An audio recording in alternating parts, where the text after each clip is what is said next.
Good afternoon and welcome everyone. This is the Marion City Council work session for Tuesday, March 20th, 2018. Sorry about the slight delay in starting time. We just finished another special work session. So, okay, we'll call the meeting to order. We have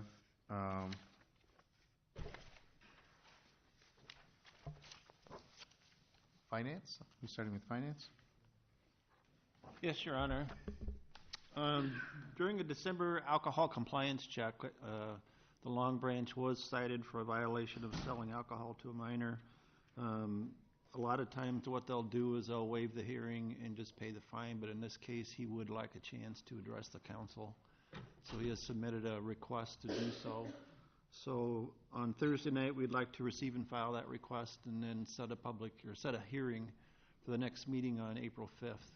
For him to come in and address the council. Okay. So Thursday is just receiving and filing the request, and then you would set the time for him on the agenda to address the council for the next meeting. Right. Okay. Any questions or comments about this? I just want to know, because I haven't experienced this, is he going to deny it? Do you have any idea what his intention is, but addressing the council, since these most often are waived? I think there was... Maybe Leanne can speak to that better, but I think there was a delay of when he was notified as to when the compliance check took place. And it was kind of a timing issue. I don't know if he's going to request not to pay the fine or not. Okay, thanks. Other questions or discussion? The next items, number 6, 7, 8, 9, and 10 are all actually related. They're all having to do with our 2018 A bond issue that we're going to have coming up next month. Based on recommendation from bond counsel, they did suggest that we take each component of those items making up the reason we're going to be selling those bonds and kind of have a separate hearing. So that's why you see several different hearings. The first one, for example, is going to be for an amount not to exceed $1,500,000, and that's going to be addressing the traffic signal program, the HMA program, sidewalk assessment program, and the sidewalk ramp repair program.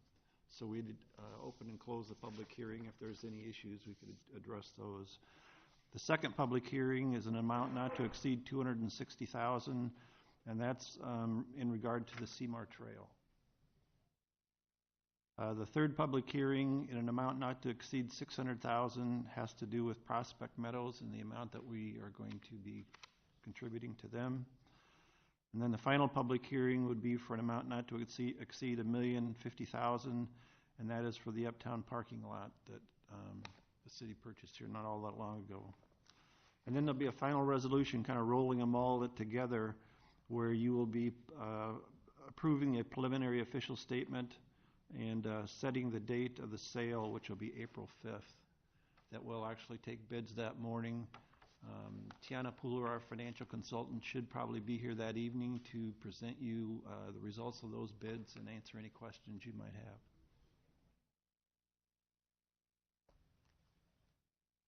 Questions?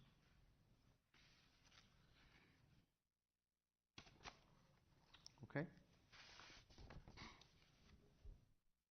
Ryan?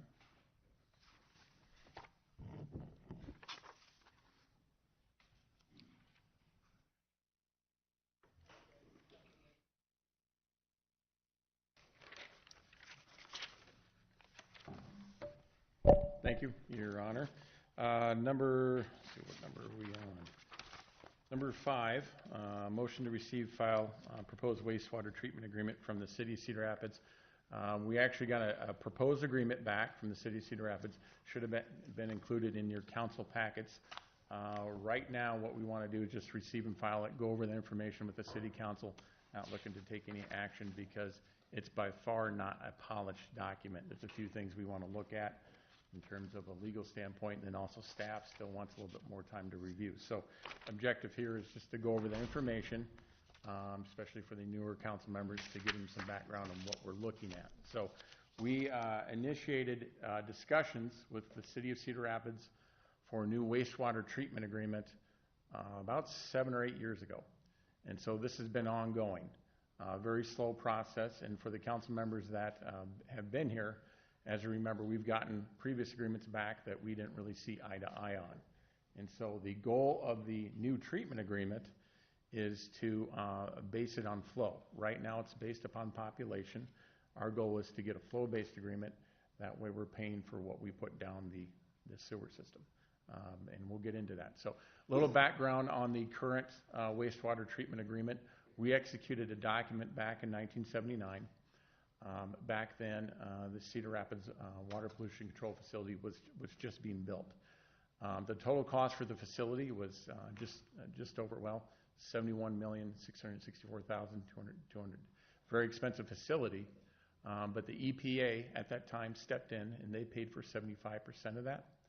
And then the state of Iowa funded 5% of that construction cost. So the total local share was just over $14.5 million. Okay. And so the city of Marion at that time, we spent just over $900,000 to purchase capacity at that plant. And what that means, that's the share. That's our share of the plant that we could utilize. And so what we purchased back then was the right to utilize that facility at these numbers. And so what this means is the average flow that we can utilize based upon our population. How this works is just 34,300 people. So if you take your million gallons per day, you divide that by 100 gallons per person. That's typically how we compute that. And so, and then we also bought capacity in terms of treatment. That's your biochemical oxygen demand, your suspended solids, as well as your total nitrogen. That's the treatment parameters it takes to treat the water before it's sent out into the river.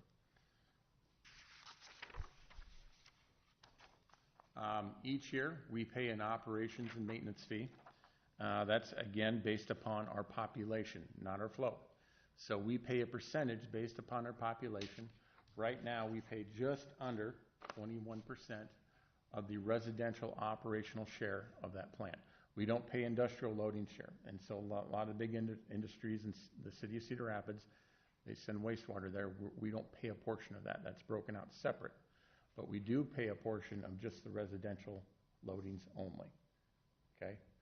That plant was built as an industrial loading plant. It was designed for big industries like the paper mills and what have you. This is what this is a record, I'd say, the history of what we paid in terms of monthly fees for what we call our operation and maintenance fees. Again, that's based on population. So as you can see, back in 2008, we were paying just over $100,000 per month. In 2017, it's growing up to here, $249,617,000. The new agreement, as it's proposed, would drop it just by a few $1,000s, $247,107. And then by year 3, when it goes, and we'll get into this, it would drop it to $196,266. Okay, we'll go into that in more detail. But that's kind of a history of our monthly fees there. Now, the agreement's broken up in a couple different segments. There's 2 phases of the agreements in terms of timelines. And then there is a capacity charge. That's purchasing more capacity or the right to use at the facility, as well as an operations and maintenance charge based upon our flow. So the way the agreement is broken out right now, the current monthly charges right now are again at $249,617. The first 36 months of the agreement, based on our current loadings and flow, will go to $247,107. After 36 months, we go into phase 2. It will go down to $196,267 for a monthly charge. Why will it go down if the fees are contingent on the same variables? We'll get into that. What we're doing, there's 2 things that we're doing. We're buying capacity to catch us up to where we're at with our current population. Actually, I'll go to the next slide. And then the treatment parameters have changed. And so we're buying more treatment. So I touched on this. This is your treatment parameters, your biochemical oxygen demand, suspended solids, and your nitrogen. These are the 1979 treatment parameters. Over here, the parameters have changed. Okay? There's a recommended standards for treatment parameters now. You didn't have to treat, the water quality didn't have to be as good as in 1979 as it has to be now. And so what we're doing within that first 36 months, we're increasing our treatment parameters to where they're supposed to be. All right? And then the second phase, and we'll get into that, that's based over a 60-month timeline. So we have a lot longer period to pay that capacity charge off. We'll get into that. And so that's how the first 36 months is broken out. We're going from 1979 to 2017. Okay. We're increasing our treatment parameter costs. We're also purchasing additional capacity from our original capacity, 34,300 to what we agreed to be 38,023. That was based on the last census figures. Okay. So how long is that effective? That'll be for the first 36 months.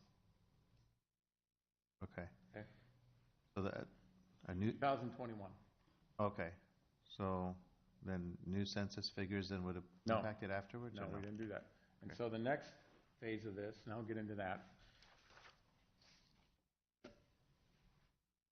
Again, this is the first 36 months. Let me get into the second phase. Second phase is the next 60 months, the next 5 years.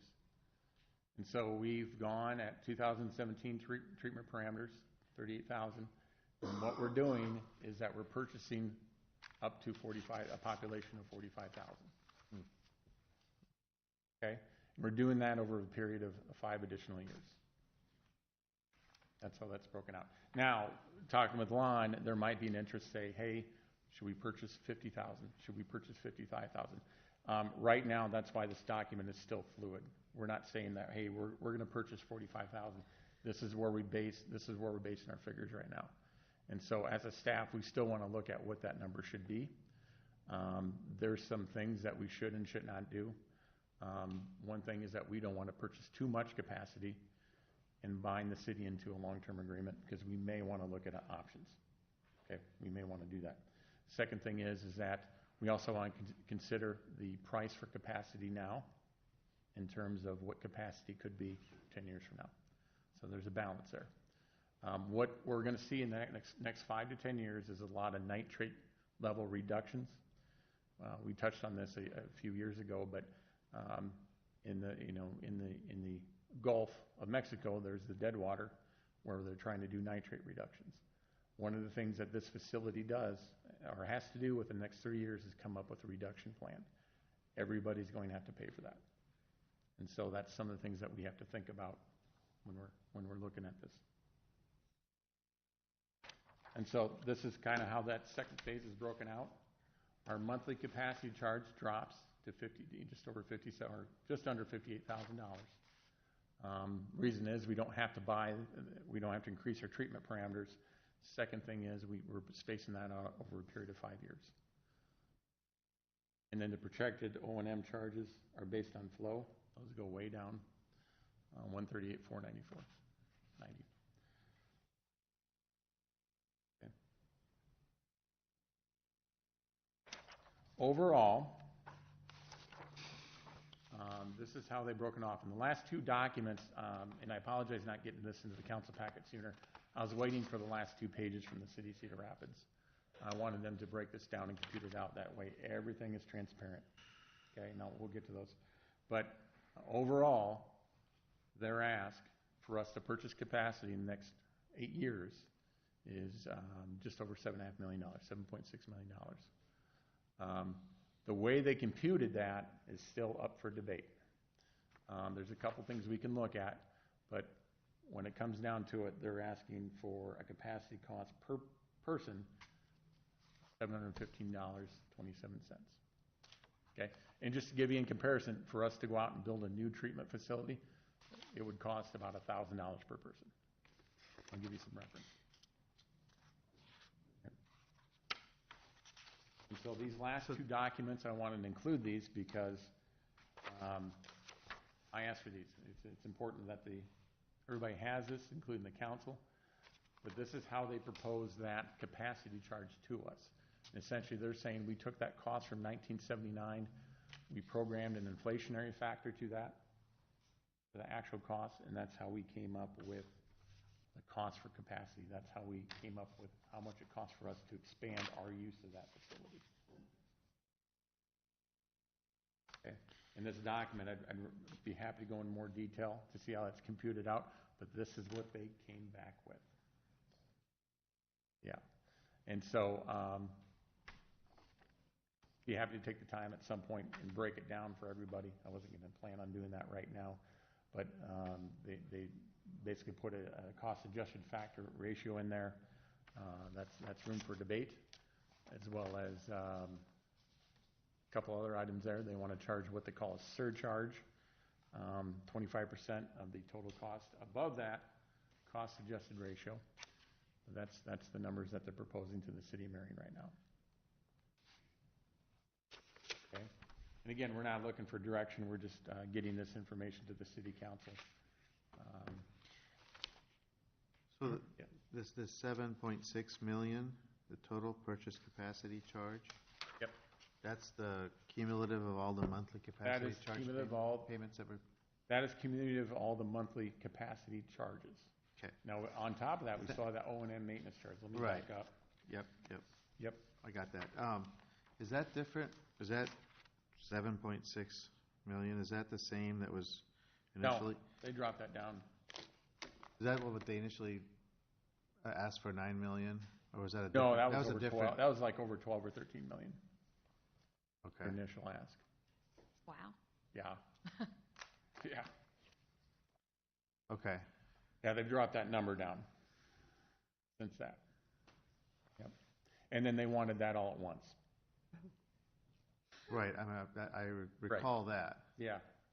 So what was the justification for bringing it down? I mean, they just, Um, what was it based on basically, before, and how was it we told them different? that ain't going to happen. And then And they were able to justify bringing it magically down? change it. So what do you need to do next on this? Look at some of these numbers and Yeah. assumptions and make sure There's that a couple things that we they're- want to look at in terms of agreement. Attorneys have to polish it up. But we also want to get this information to the council to start combing it over, because some of you are going to have a lot of questions about this, and rightfully so. This is an agreement that's being proposed to us that is what I would call palatable. It's something that we can do, we can swing. But one thing I would caution on is that we're going to set the precedent for other communities in this area, Hiawatha, Robbins, Palo. They're also connected to this. And so whatever we agree with this agreement, Cedar Rapids is going to go back and say, we're going to do this with you guys too. So have they started this process with the With other us. communities? So we're the guinea Fine, pig. we're first, yeah. And then, we should be, because we've been asking for a flow-based agreement. We know that if we go to a flow-based agreement, long-term, we can reduce our costs. Right. We know we can. Really, the thing that we've been trying to overcome is our two perspectives on what our charges should be for capacity, buying additional share of that plant for us to use.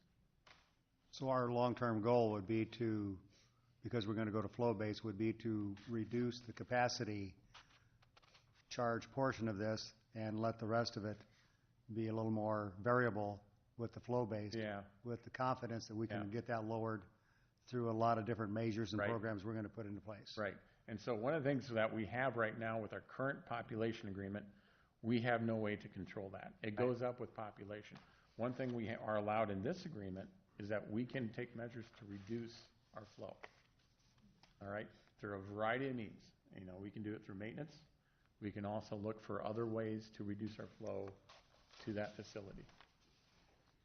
There's a lot of neat technology out there that we can consider to do that. All right, this agreement would allow us to reduce our flows.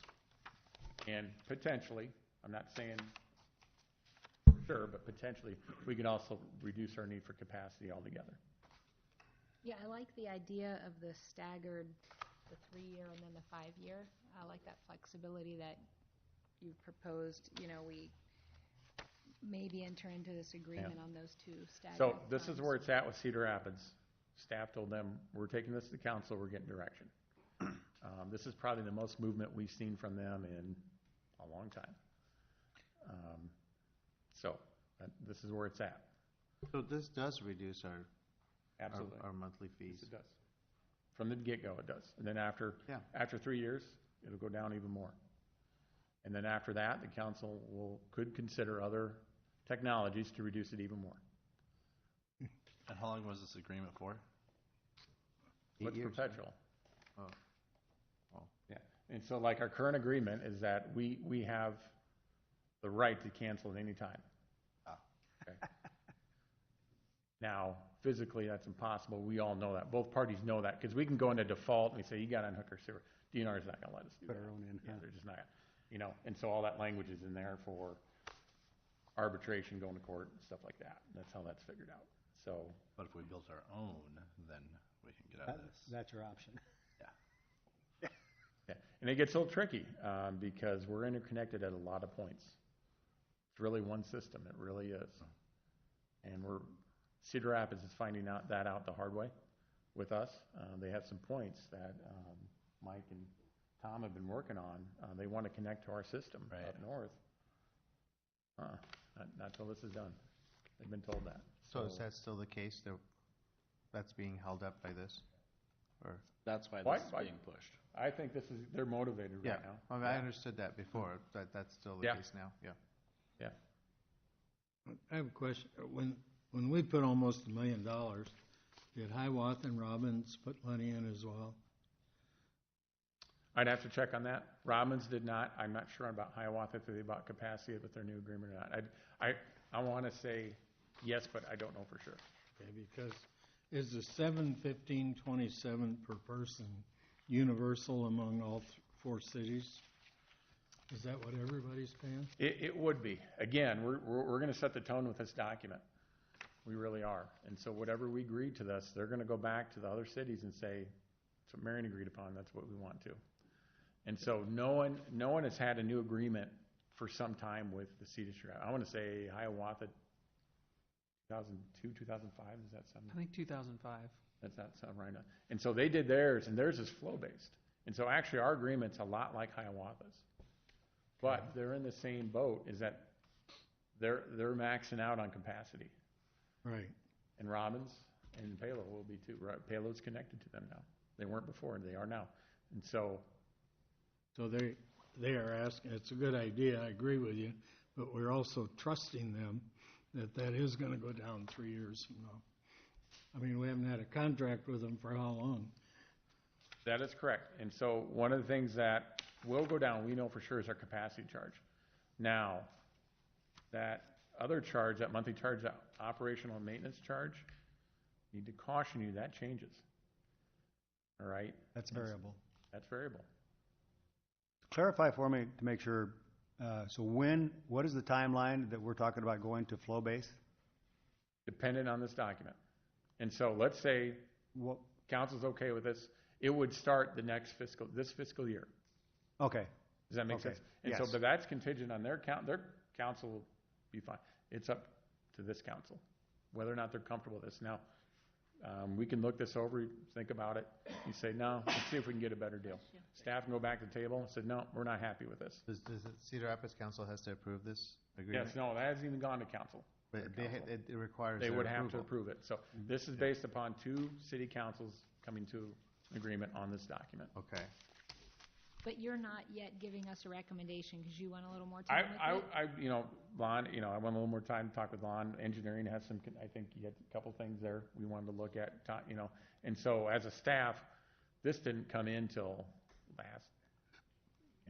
last week sometime. Okay. And so attorney's got to look at it. It's palatable. I mean, it's something we can do. Our fees would go down.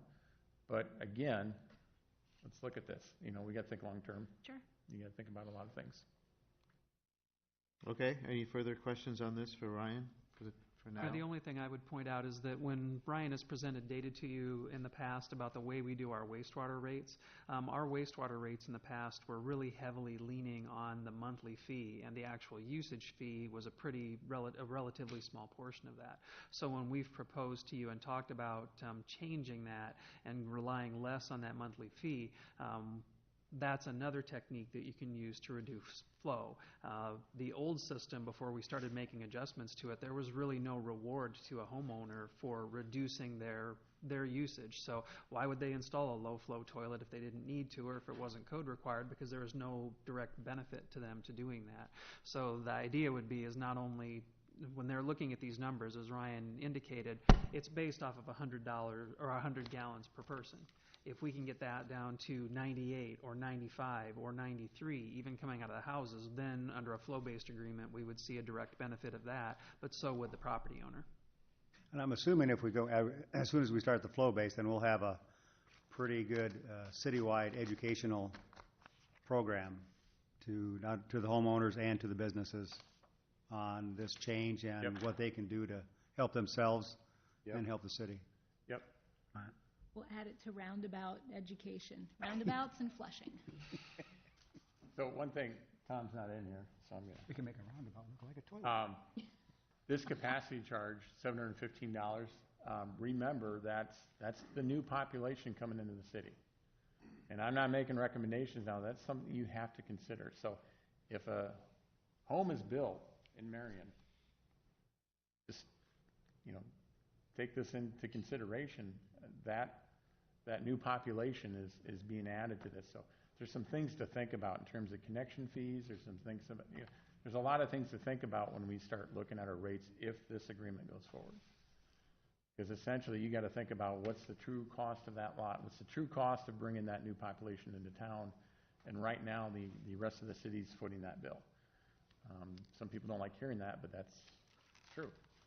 So when we look at our rates and look at our flow-based rates and things like that, a lot of that has to be considered.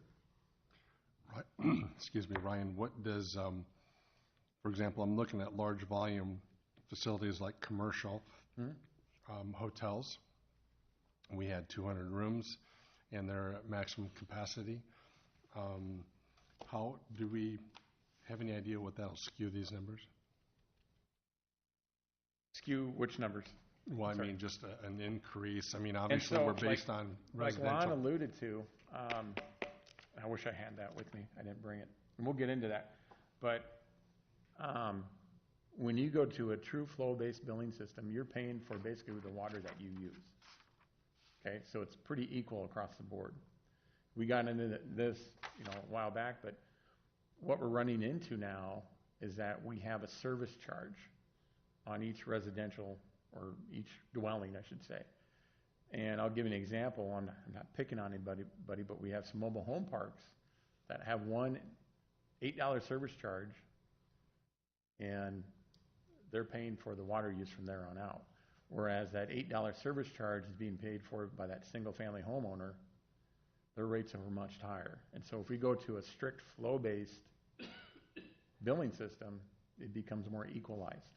So everybody's paying their fair share of what they're sending down there. Right, and I guess what I'm trying to get at is if we have 2 hotels added to our system and we're at full capacity and we have an additional 10,000 gallons that are going through the system on a daily basis, those are not residences. Exactly. But how are those calculated in? In terms of like the purchasing capacity and things like that? I mean, so Yeah. do we really think that we should be at 101 gallons per resident due to visitors and guests? I will call them guests to our city, during the holidays and Sure. during those seasons. And I understand your question, and so that capacity that we talk about, I'll give an example. Our flow that we send down in the city of Cedar Rapids, we're closer to 2 million gallons per day. Okay? Does that make sense? Mm-hmm. And so that capacity will change, depends how wet that season is. And so this is a good guesstimate. This is a good number to work with. However, if we get a wet year, it could be more than that. If we get a dry year, it's going to be a lot less than that. And so on average, it's a good way. Even with new hotels and everything, that number is not going to skew a whole lot. Okay. Yeah, and so when we look at our meter readings throughout the years, pretty good. And then we are very, very aggressive with I&I work, inflow and infiltration and groundwater. We do a very good job with that. We're good, and so we know our flow down to Cedar Rapids is better than most people. That's why we want a flow-based agreement. So one of the things, back to Councilman Jensen's comment is perhaps maybe with these commercial builders, maybe we would want to be a little bit more on the aggressive side of Yes. being more like a California state where we're asking for the 1 gallon per flush, more efficient facilities for that, obviously based on, public facilities and stuff like that, that would be more user-friendly, less water usage. And I'm sure the water department would endorse that. Right. Todd's very good, very, very vocal about that, so. Thank you. Ryan, could you just go back to that total capacity cost per person of $715 for new homes coming in the Yeah. area? I didn't understand that. So, let me pull this up. That's kind of what the average price would be for capacity. On and top so- of a home purchase, is that what you're saying? No, when we're purchasing additional capacity, we're buying this many more for thousands of people. And so we're going for 34.3, which we own right now, to 38,023. That's our census population. Okay. And so how that equates out, just for reference, and this is just an example, is that we're paying roughly $715.27 per person to buy the use of that facility. Does that make sense? Yeah, so that $715 is for the current Per population, population. 38 Yes. figure. Yeah. Per resident. Okay. Per resident. So that's a good reference when you're looking at this whole document, saying, hey, that's how much it's going to Okay. cost for us to buy capacity. I just wasn't sure what it Yeah. hooked up to. Thank you. But buying that capacity under that 3-year agreement, even if our population increases, Yeah. that charge stays fixed. That surge stays fixed. That's what they agreed on. Right. Yeah. They didn't at first. It was pretty ugly at first. They wanted that money right away, and Okay. yeah, but yeah. Okay, additional questions? I guess the only thing I would point out is in Cedar Rapids' defense, with wastewater treatment plants, you can't go in and add increments of capacity to treat 100 more people or 500 more people. I mean, if they're going to go in and do a project, they're talking about multi-million-dollar projects, and whether they're either building up a sinking fund for one that's planned 5 years from now or servicing the debt for one that was done 5 years ago, these are incredibly expensive facilities. I mean, if you think about that, imagine what it was like to spend $74 million on a facility back in the 1970s. That plant now was probably $300 million to go in and replace it. So it's not cheap, but compared to the cost of us trying to go out and do one on our own, when Ryan talks about that $1,000 a person, I think he's being a little optimistic based on what it's costing to build new ones these days. Just replacing that plant down there, they looked at total, when the flood hit and everything, $1 billion. So do I understand when you're talking about that second phase, phase 2, where you have to use a projected population and you've got 45,000 in there now? Yeah. Whatever number we put in there, that's going to be fixed Yep. and agreed upon now for Yep. phase 2? That's right. But that population equates into a flow. So what it really means is that we're saying 45,000 people times 100 gallons a day. That's our maximum flow. Anything then that we do to reduce that flow is going to keep our charges lower. So it's not as though we're necessarily Okay. committing Not paying a flat ourselves. fee. But That's the capacity capacity charge is that we fixed. have. That's the maximum. Yeah, maximum At capacity. that rate, right? Yep. So we still want to be somewhat cognizant of what that number is. Yeah, I talked to So Lon. that we don't shortchange ourselves Yeah. and also allow Cedar Rapids to properly plan. First blush at this, maybe we should go 50,000. Okay. Just, to be safe, because it's going to be cheaper to buy it now than later. But at the same time, we don't want to commit too far out. Say, hey, we want to do something different here. Okay. So, Is there a worry about running out of capacity? yes. Yep. Because you said Palo just came on. Well, it's not only that, it's industrial loadings. Yeah. And so when they go out, that's an economic development tool, that facility, because when they go out and they want to get a big industry, that's a big industrial loading plant. What that means is when these big industries like the paper companies and the mills and stuff like that, they'll go up to them and says, hey, you don't have to pre-treat your sewer. A lot of these factories have to pre-treat before. He said, you just send it to us. We'll take care of it. Okay. It's a money maker from that same time. They're very gun shy about giving up that capacity, Sure. because that's a tool for them to bring in more industry. And so we could go to them and say, hey, we want 80,000. They're going to go, no way. Right. We got to look at a plant expansion before You we have to commit to find that. the sweet spot. Yeah, and they're okay with a little bit more, but they're gonna wanna go back to the table and say, if we really wanna commit. But again, I touched on nitrate reductions. Before they go too far out, we're gonna all have to sit down and say, how's this gonna impact long-term? Yeah. So, Okay. 3 years give us time to catch up with technology. that's up. We'll That's up never to you. It's a good start. It's a good start. There you go, yeah. Ryan, do we have any concerns in the near future that might be shared costs to us other than from an EPA standpoint on any repairs or any adjustments that need to be made to that facility going forward? In the foreseeable future will be the nitrate reduction. That could be significant. We can get into that. I've asked for information on that. They're getting it together. They have to submit a plan to the IDNR next year. And that shows what the necessary upgrades will be to that facility for the nitrate reduction. We won't see those for a good, probably 6 to 7 years, at least. That's everybody, that we have to do that. It's mandated. We can't get around. Other than the facility, no. They've offered to have council member down if they want to, take a tour of the facility, go over the infrastructure and everything like that as well, so. I was just always curious, a facility like that, even like a nuclear plant, they have a life expectancy and they have a forecast as to what needs to be done, about when, and what its future holds. So. And if anybody wants a copy of their capital improvements program and things like that, they're by our current agreement and this agreement, they have to provide that to us. I see. So Thank you. Yep. Thank you. Okay? Other questions? Okay, thanks, Ryan. Chief?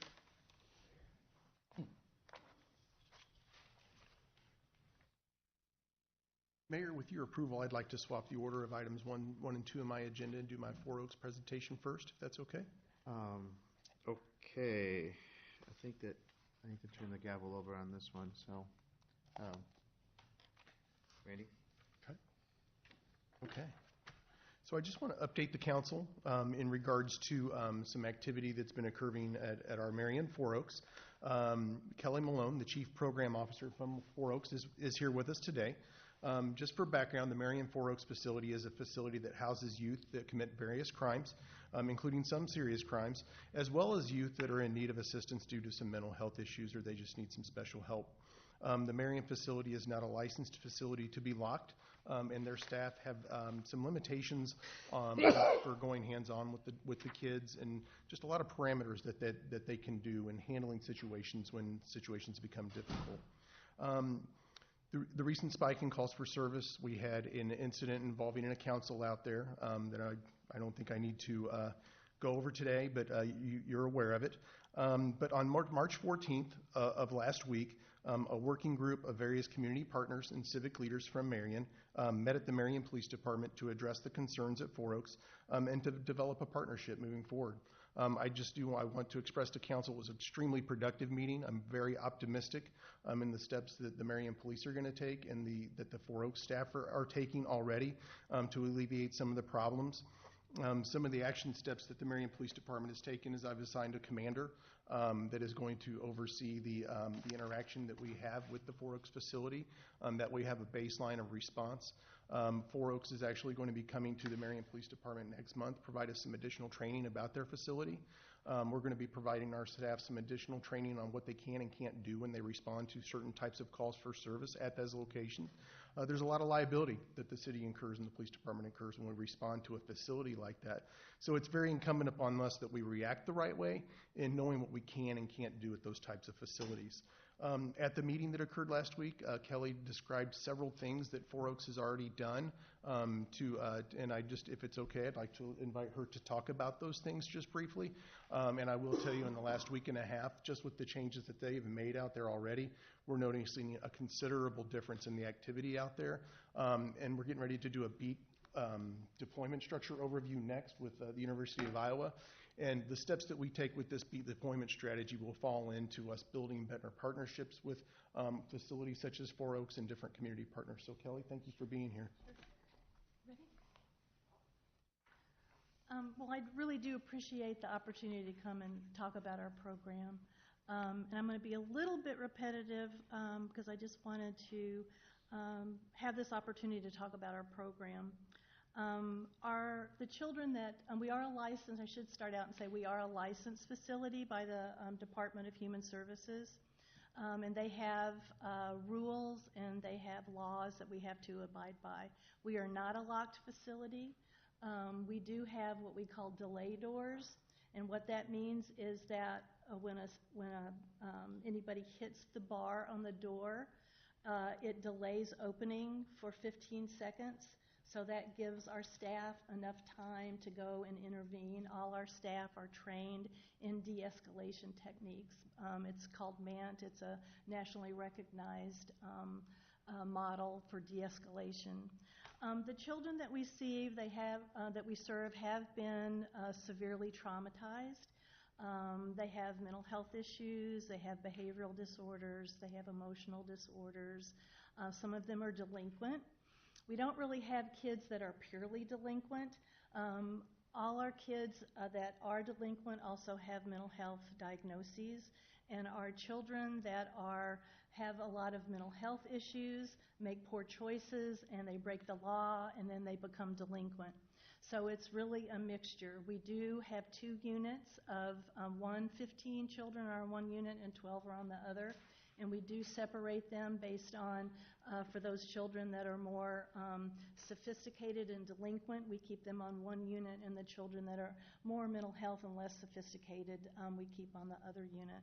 The children are in our facility about 180 days, sometimes a little less and sometimes a little more.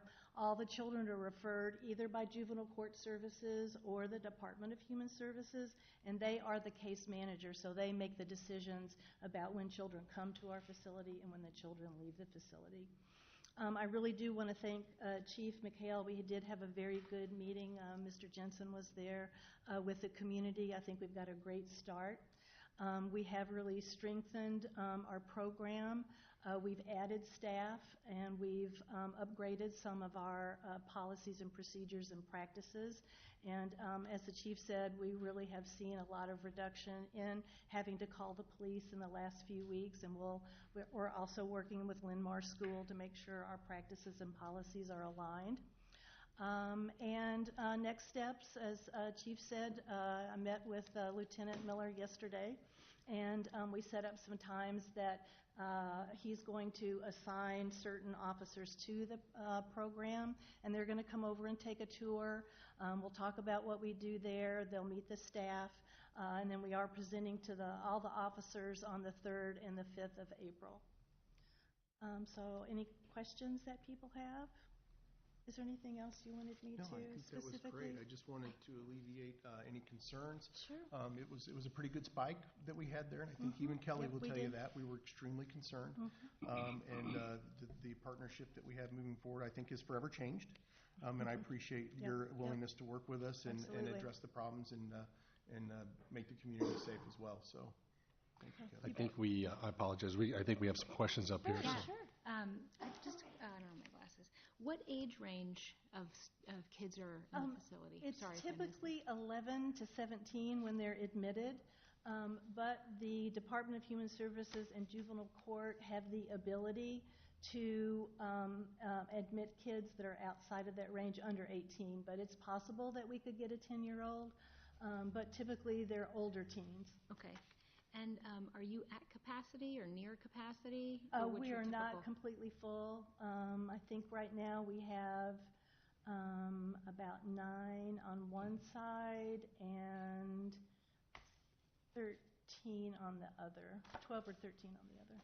And do you have on-site security that's just part of your staff outside of Marion PD's assistance? Anybody in that type of role?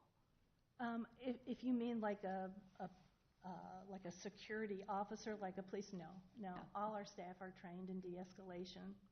And then lastly, where do the kids come from? Lynn County, Eastern Iowa, all of Iowa? Well, that's an interesting question that you ask. Is our contract with the Department of Human Services started last July, and there were a lot of changes in this contract. And the intent of the Department of Human Services is the state is mapped out in 5 different service areas. And in the Cedar Rapids service area, there are 17 counties. And the department changed the contract in that most of the kids that are in our facility are now in one of those 17 counties. They want, because we work directly with families, so they wanted those families to be closer to their kids, and so all that really changed. So it's a good thing that we can be closer, but also the kids have many more resources to have a car waiting or to have a friend waiting outside the door to take off somewhere else. Sure. Okay, thank you. That's all Yeah, I have. sure. Yeah, I'd have to say, having been at that meeting, certainly from the standpoint of the location of your facility, being near a lot of businesses and a residential area, that given the number of times that the police department was there, I think it was certainly incumbent upon all the parties that got together last week to have gotten together, and I do see some good progress being made. More progress certainly yet is needed, but I think we've got an opportunity to work together to diffuse this, to keep it on a much lower key basis, and hopefully not have the police department there as often. But I think having an awareness of the situation, what Four Oaks is doing, and what Four Oaks yet needs to do to strengthen the position and hopefully have the police out there a lot less often. So I think everybody's working together. That, to me, was the positive takeaway that I had last week. Yeah, it was very positive, and thank you for those comments. And I just want to say that our goal and my personal goal, I've been at Four Oaks for 33 years, and my goal is to keep the children we serve, our staff, and anybody in the community that's in our building safe. So I'm spending time every day. My office is in Cedar Rapids. I have reassigned myself out to our Marion program, so I'm there every day. And I'll just give you my word that we're going to improve things. And there's a huge opportunity for the police department too, and I saw a lot of the feedback from the community is, well, why don't you partner with them? Why don't you partner with them? Why aren't you mentoring? Well, the times that we were being called really wasn't an opportunity for us to become mentors. And so if we can get there when things aren't at their worst and be a role model for those youth, that's a huge opportunity for the police department. But the times that we were getting to interact just wasn't there. But it will be. Would this be something that eventually, when things are at the level everybody's happy with, that the SRO would get involved with? I would have to say no. Okay. But the beat officer, and that's what we're going to talk about next, the beat officer that's responsible for that area on every shift will have an expectation to develop relationships with the staff. It's their area. It's their facility. You better know what's going on there. You better know the people that are involved because you're the ones going to be making calls there. And when I have problems there, the first person I'm going to is that beat officer. What have you done? How are you interacting with the staff? Bring me back solutions. Okay. Thanks. Well, I would like to thank you as well, too. Obviously this didn't get the best publicity out of the gate, but anytime we can be proactive is better than being reactive. A lot less energy can be put into it, but we appreciate that, and at the end of the day, we just want everybody to be safe, and we want to serve that with its purpose and make good out of all of that. So thank you for coming, and I know the efforts are going with that. I know fire department's been involved with that on some calls as well too, so it has been a little bit of a spike is a great term for us to our city resources. So it's nice that we're going to be able to try to get that under control here quickly and work with it. So any other questions before we move on? No? Okay. Thank you. And before we continue on, just for the record, we're turning the meeting back over to the mayor, please. Hey, other item, Chief? A couple items. Oh, I guess we have a... Okay, thank you. So what we're going to do is we're going to load a quick PowerPoint presentation. Our next presenter tonight is Ethan Rogers from the University of Iowa. Some of the new council may not be aware, but last year the city of Marion entered into a partnership with the University of Iowa to accomplish several goals with a partnership with a researcher. One of the biggest components of the partnership was to develop a beat deployment strategy for the Marion Police Department. This will be the biggest change, in my opinion, in the strategy in the history of the Marion Police Department to date. By deploying our resources based on call for service workload, based on geography, considering response time, the amount of officers that are needed, this is going to effectively change the way that we police Marion effective April 1st of this year. I'm extremely excited about it. It's going to change everything. It's going to change the way that the command staff interacts with the officers, the way that the officers interact with the command staff, the way the officers interact with the community. It goes when you say everybody's responsible for it, that means really nobody's responsible for it, right? So you have to drill down to the lowest level possible. For example, if I were having a problem at Four Oaks on the evening shift, okay, I can now go to the evening shift commander that we now have in place. I can go to the 10-sector sergeant, who can then assign it to the 12-sector officer. And so there's accountability all the way down for the work to be managed, done, and assimilated throughout the organization. So I'm very blessed to have Ethan Rogers on our team, what he's going to do, and I touched on it a little bit last year, but these are the final beats. This is what we're going to be going to on April 1st. With that comes a new radio numbering system. The CAD system has been reorganized, so when the call pops up, the first beat car is the first car dispatch with an assisting car. So he'll be probably about 10 minutes just explaining to you the beat structure and how it works. Feel free to ask him a lot of questions. The effort that they put into this is way beyond my it was really neat to see it happen. So thank you. And I'll add, Chief, if you want to jump in at any point to add any additional insight. Is there a way to project? Thank you. Thank you so much. Good afternoon.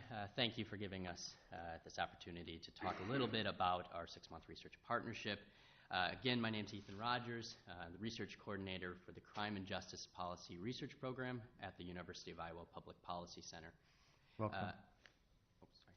I do want to express a couple quick thank yous. One, first, of course, thank you to the City Council for funding this researcher practitioner partnership, but two, also for showing your support for evidence-based policy. One of our main goals at the Public Policy Center is to bring research to a local level, and this project is one of the main projects that have given our program an opportunity to do that. I also want to express gratitude to Chief McHale and the Marion Police Department for welcoming a research presence, but also, again, showing an initiation or initiative and motivation to turn a critical eye on policing strategies. Oftentimes it's easy for us to fall into the typical route, and Chief McHale has really done an excellent job at reconsidering the best approaches. And then I want to acknowledge the other members of my research team, Dr. Mark Berg, as the director of the Crime and Justice Program, and he's offered extensive insight into criminology and criminal justice. And then Mark Pooley has been our GIS specialist, who's conducted the geographic analyses that created these maps. So just real briefly, as most of you recall, the overall goal of our partnership was to better utilize intelligence to drive evidence-based efforts to reduce crime and disorder in Marion. But for this partnership, we wanted to create 3 actionable objectives towards that overall goal. So for one, we assisted the department in hiring a criminal analyst. Here we developed initial exam questions for the initial pool of applicants, but then we also developed a practical assessment for the top candidates, and this required the candidates to sit down and show their analytical capacity by working with some criminal data and also show their ability in presenting that information.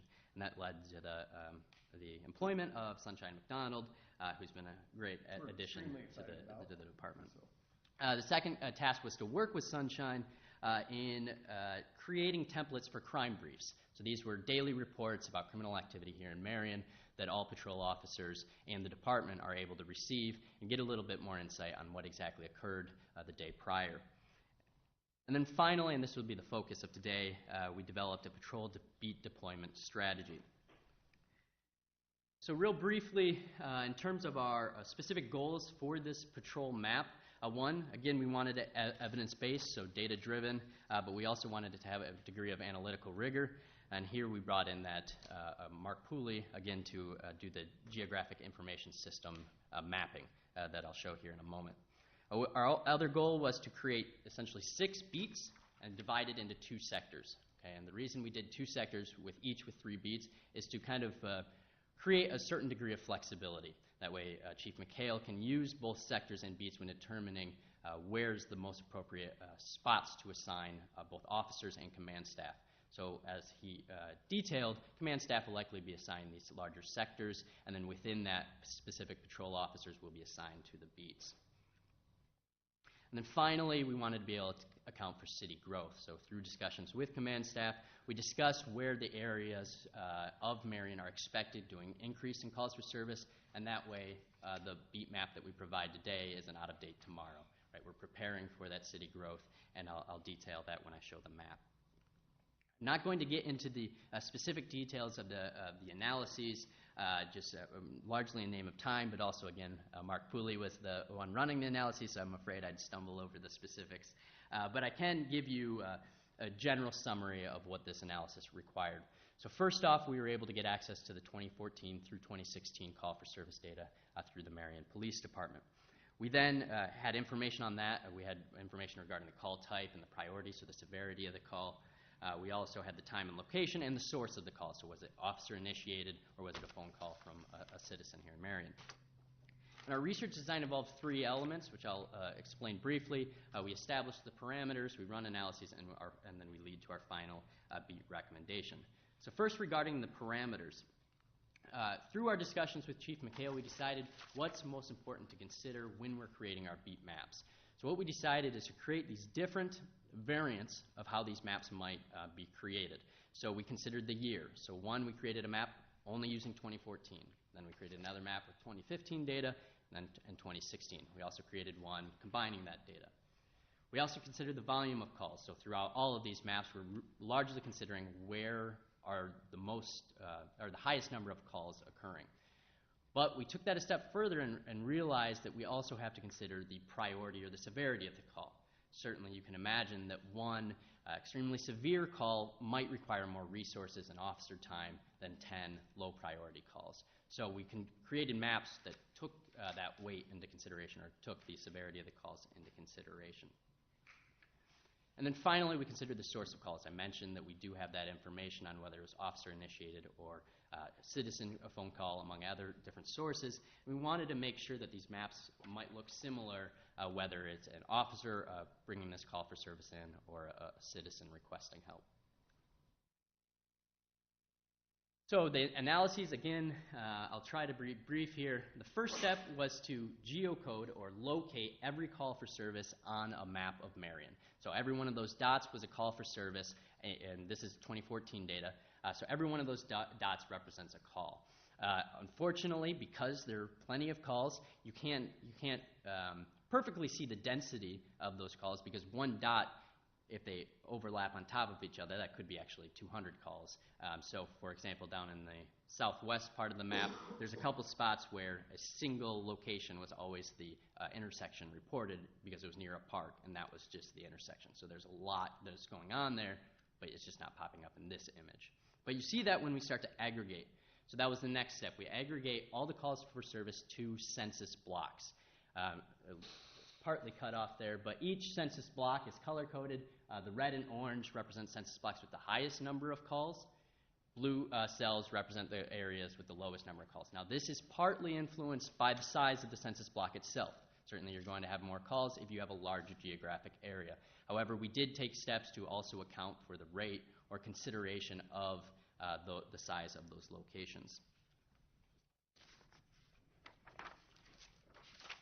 Finally, when looking at those census blocks, we identified, because we wanted to create 6 beats, we identified the 6 census blocks with the highest number of calls and used those as the quote-unquote seeds for the beats. So these were our starting points. Okay, and then we slowly grew the beats from those locations. And how the program works is essentially at each seed, we would add a census block on the surrounding area of that beat. Okay, so you see the red is the center, and then those lighter colored census blocks were the first round of census blocks that were added into the beats. Now, you can almost think of these beats, the best way I think of it is essentially something, a living organism that is hungry. Okay, so it's going around and it's trying to eat up these census blocks and get filled by the calls for service. So some census blocks will be buffets and some will be side salads, right? So you want to make sure these census blocks are or the beets are getting the same amount of food, right? So what we do is we allow that to grow, and once these beets start to run into each other, you always feed the most hungry beet, okay? So if it comes up to a census block and one has been just having a lot of side salad, it gets that next meal.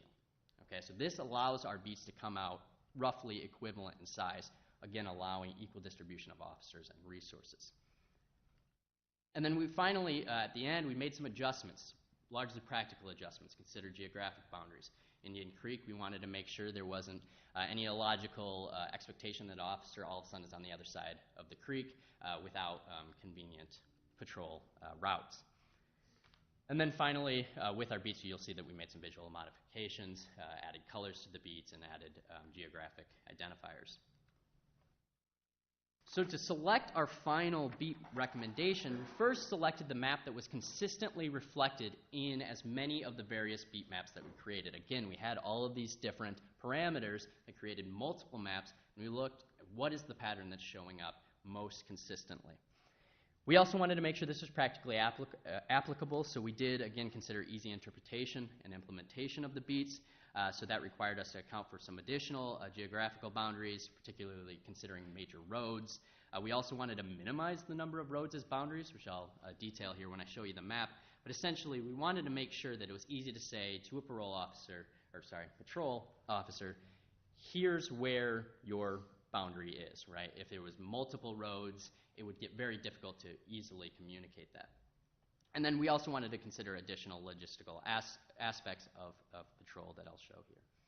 And just one quick comment, we do also provide the files to the crime analyst so that if there is a discovery 3 months down the road that there is a logistical issue with one specific area and it should be assigned to a different beat, they can make that adjustment. So here's the final beat map.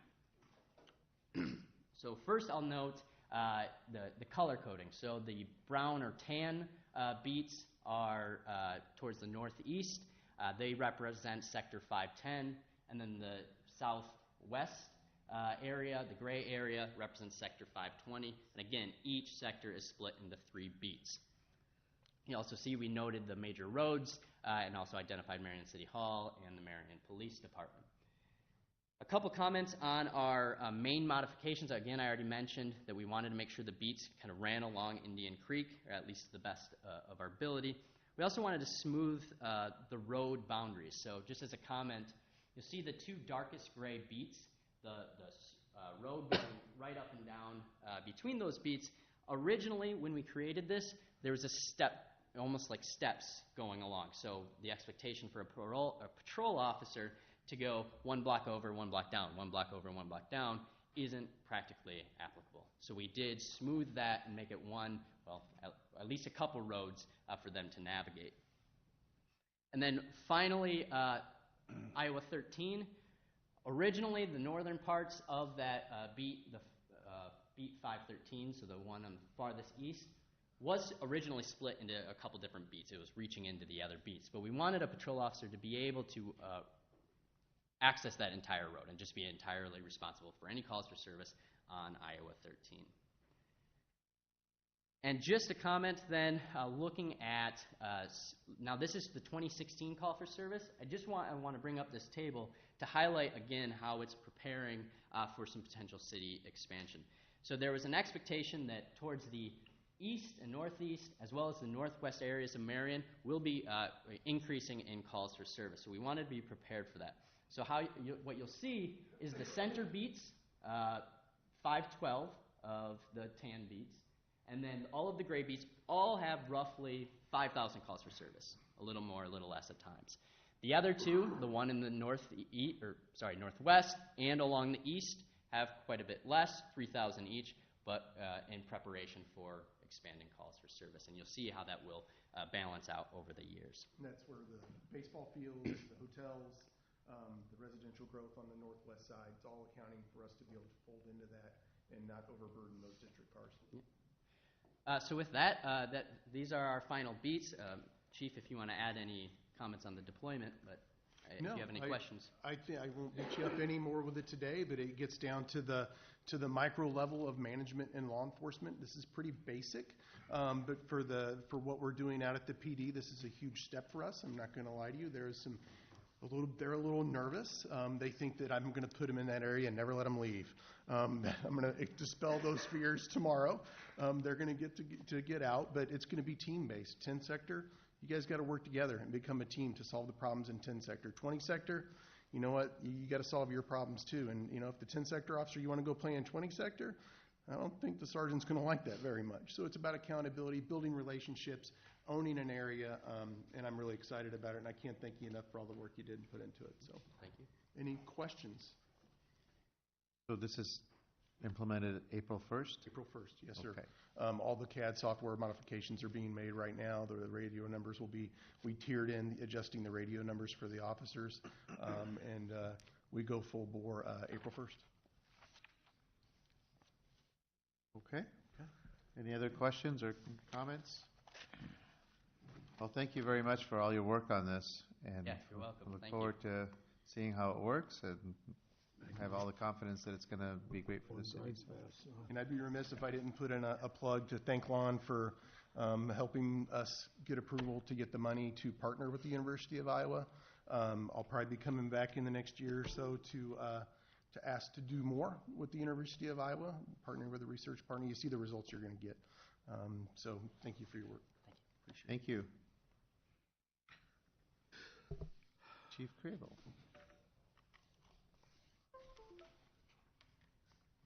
Good evening, Your Honor, and members of the council. Good evening. Oops. Just a second.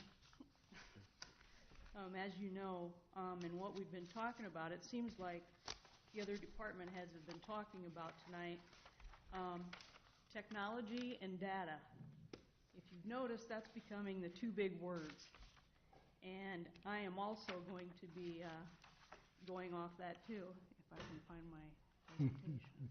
How's the technology coming, Chief? Not good. I don't know why it's not good at all.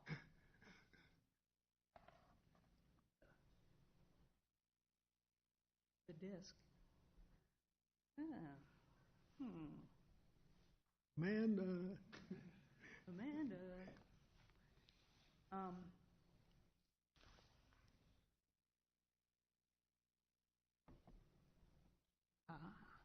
See, that my computer doesn't have that. Anyway, as I was saying, all the department heads, we've been talking a lot about technology and data-driven.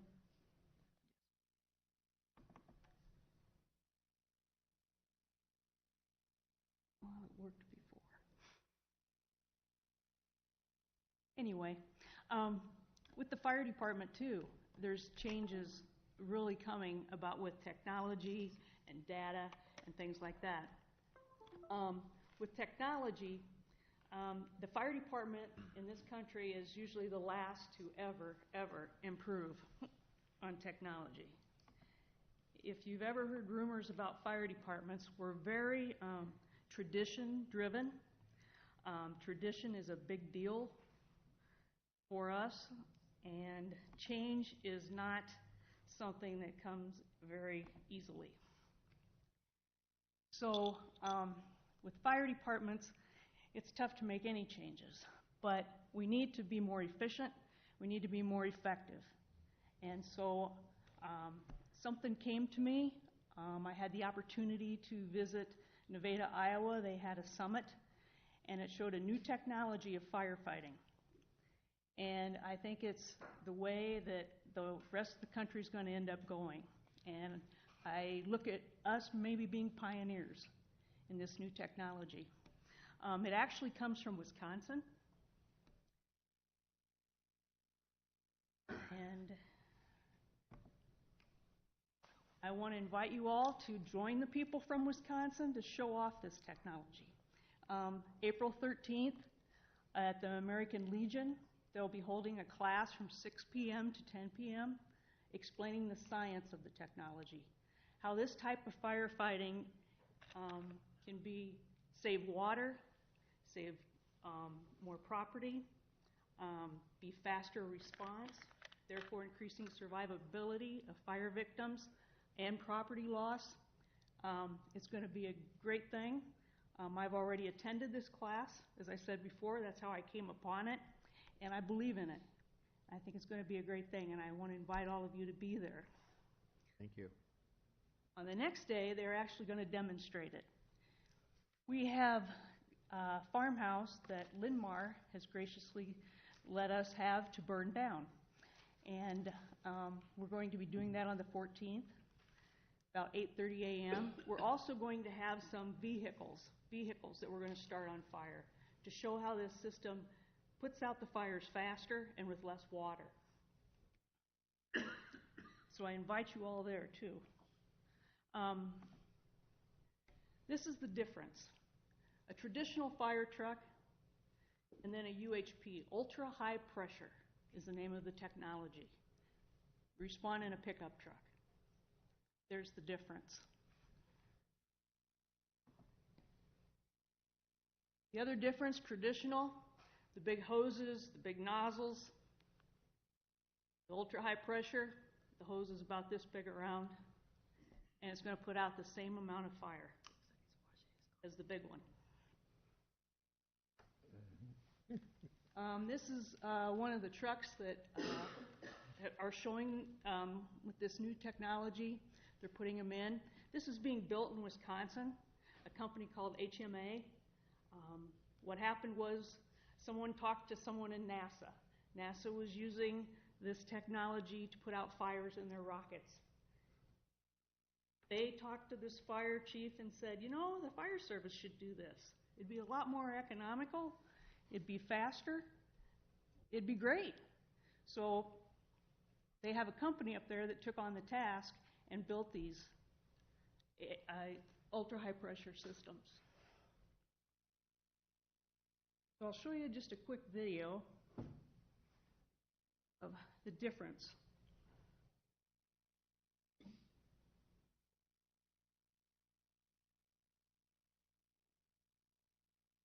Hopefully a quick video.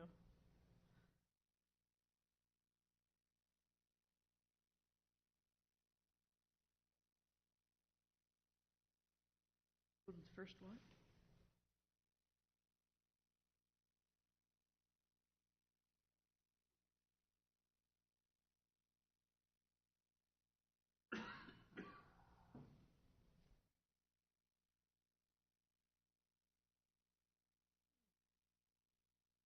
We need some booster in our technology.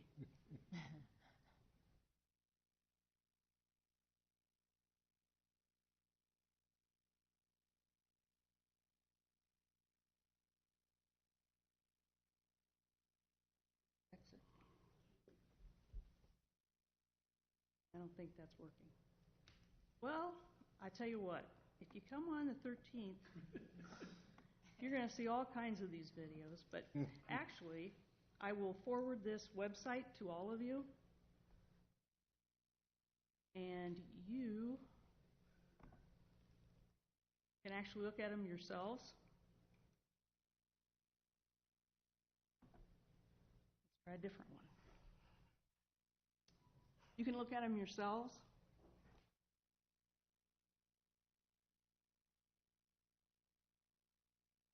And that just might be what's better, because I don't want to hold up the meeting. So it worked earlier, but now it doesn't.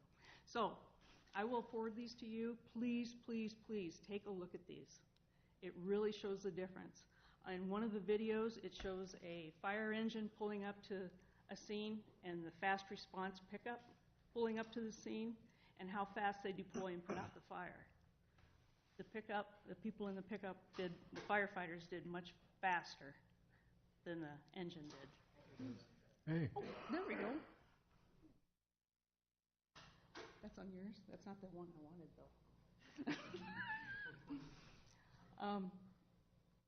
This was actually the Iowa Summit that I was at.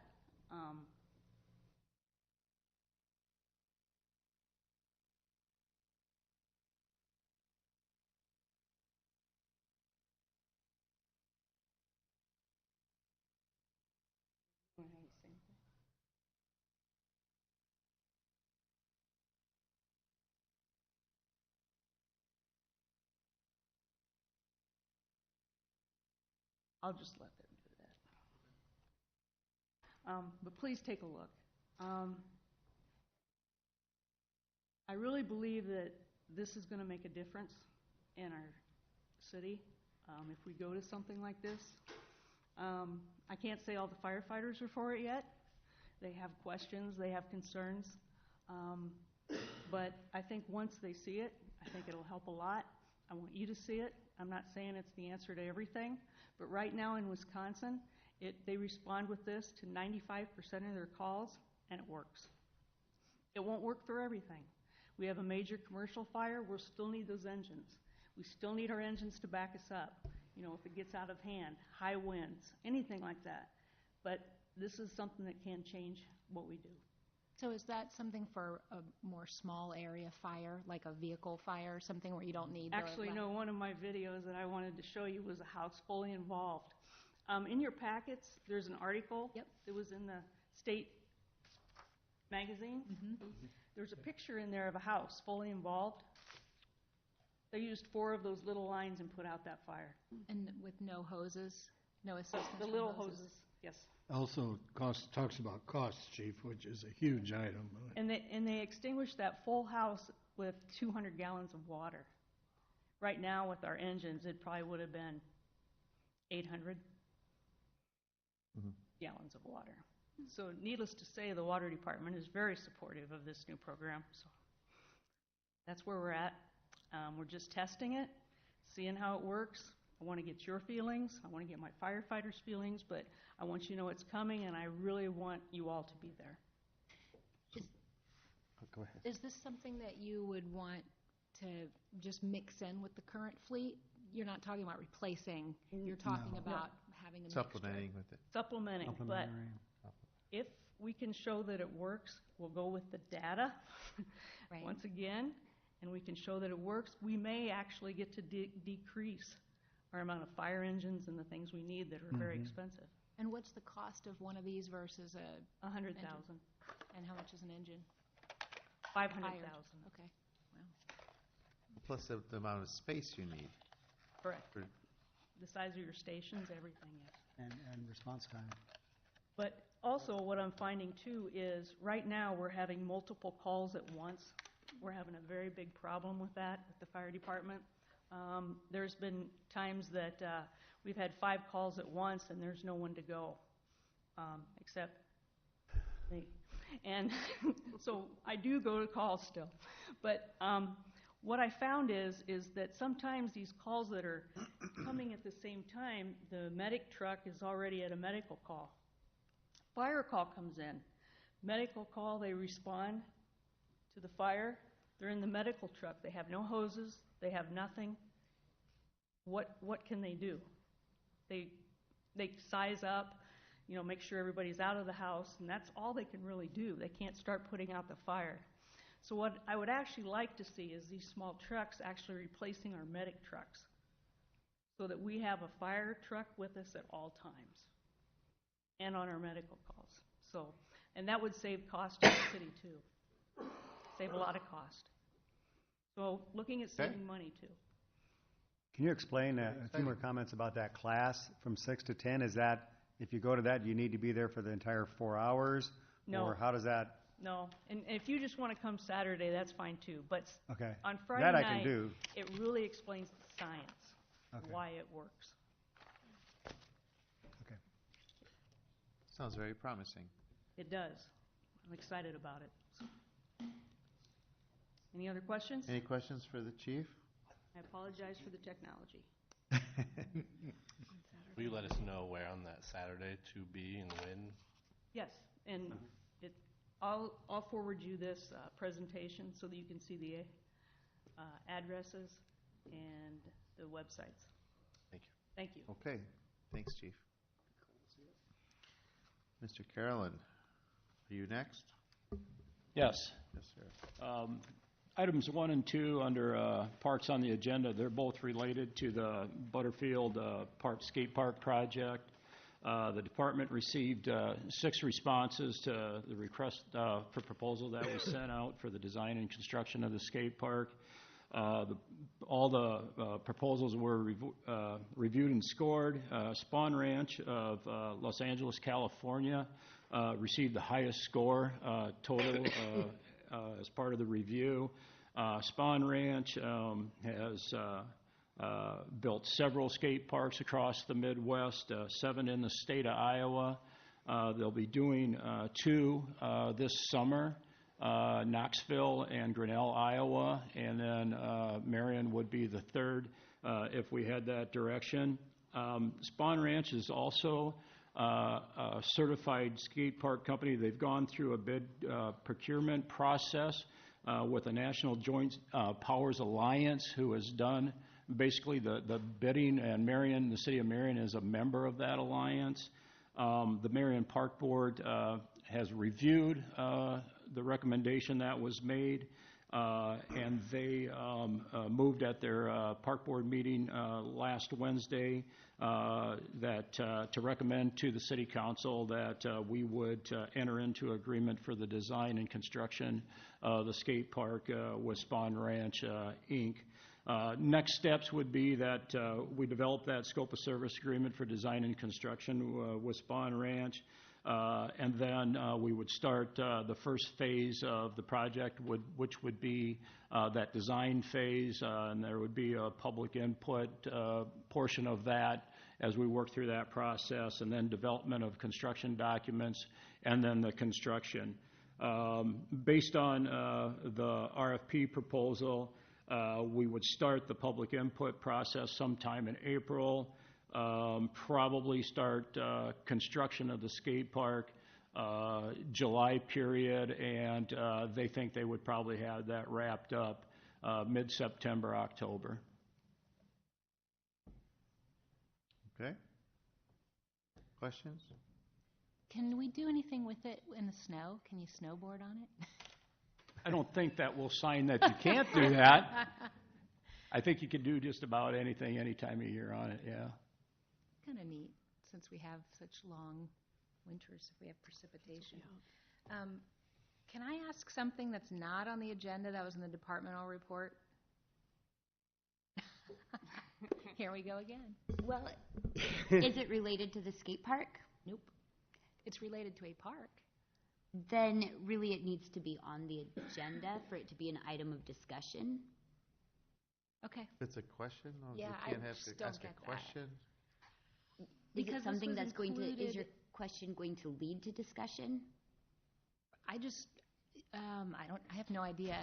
I'm just asking a question in hopes for an answer from Mike, but I don't think it's a long discussion. No action required, obviously. I'm struggling here because that's an answer, but it's hard without actually asking your question for me to know if it's appropriate. How about I ask it? And then My you thoughts tell are me? you can ask it, and if I need to stop it, I will. Perfect. Okay. So, Mike, I saw the pictures of what happened at Lau Park, Yes. the vandalism. Yeah. Do we know who did it, and are there repercussions if so? Or that was horrifying. Like, just made me sick. I think that, well, first,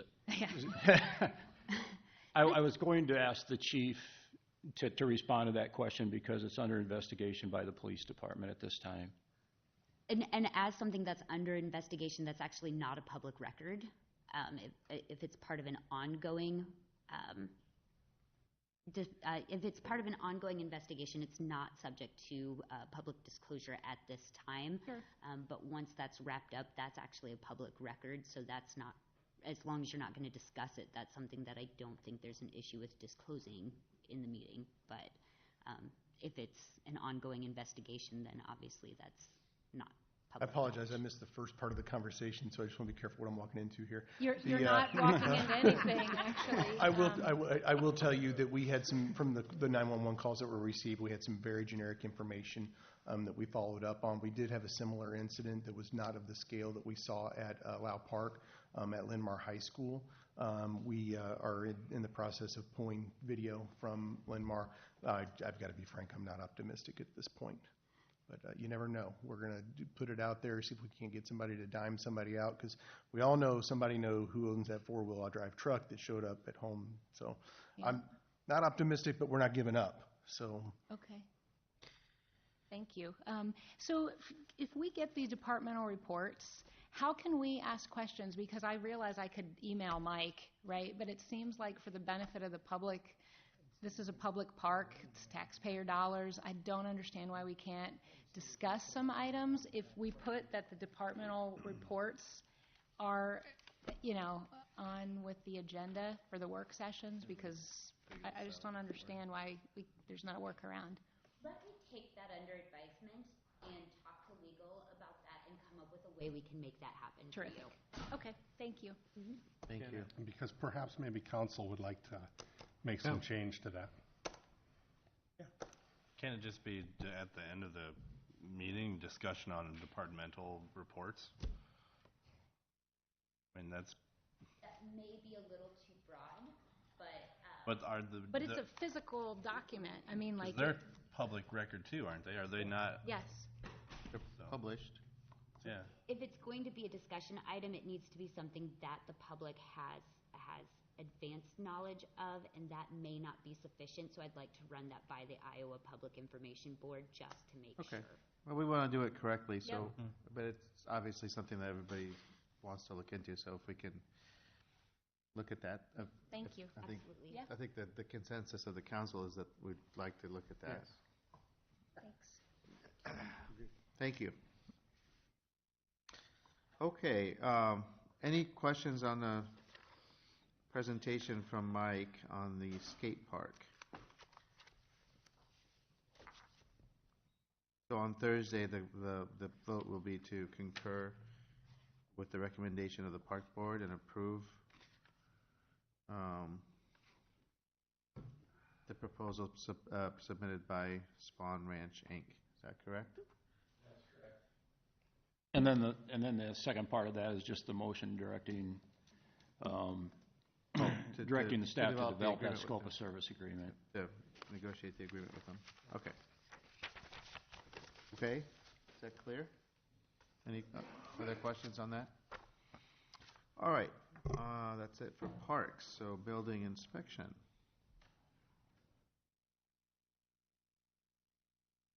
Hi. Good evening, Your Honor, council members. My name is Matt Newhouse. I'm the Code Compliance Coordinator for the City of Marion. On March 6th, the Nuisance Enforcement and Property Maintenance Board had an appeal that they heard on 1301 6th Street. I probably read through all the packet that we have there. Part of the ruling was that staff was correct on the enforcement of the nuisance. Also that the $50 investigation fee was properly applied on that case. They also ruled that they don't have the authority to waive fees that council has set forth. And the third thing that they ruled on was that they wanted me to present that to the council in case that there was a future item brought forth to council. Really, that's all I got on that case. I was trying to make it short and sweet for you. Is there any questions regarding that? Questions? When does the $50 fee get imposed? On a re-inspect? Typically on the investigation of that, whether it's the first contact is a phone call or a knock on the door or a letter, generally it's not put forth when I go back to check on a property. If I have to do multiple calls, multiple phone calls, multiple whatever it may be communication-wise, then I put forth the investigation fee. It's usually a one-time fee. Okay. Okay. Any other questions? None? Thank you. Short and sweet. Thank you. Okay. So we're on to engineering and How long can you change the projector for me? items 2 and 3. I will turn over the gavel. Were there any questions on the payments before the presentation gets put up? Nope.